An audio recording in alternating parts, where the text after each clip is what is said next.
Историята на автобус номер 72.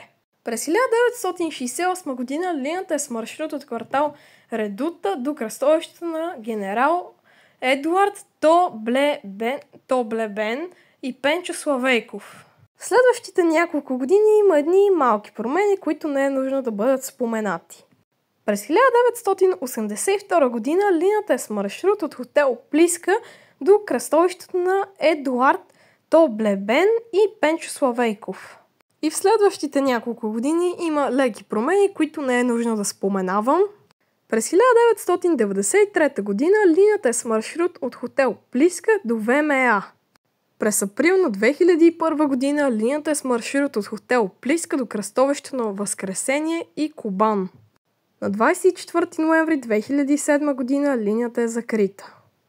Открита е отново на 1 май 2009 година с маршрут от хотел Плиска до ЖК Западен парк.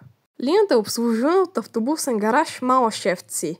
Подвижен състав. Линията е обслужвана от автобуси Хигер KLAQ 6832 JEF, Yutong E12LF, БМЦ Protect CNG 2018, Yutong ZK6126 HGA.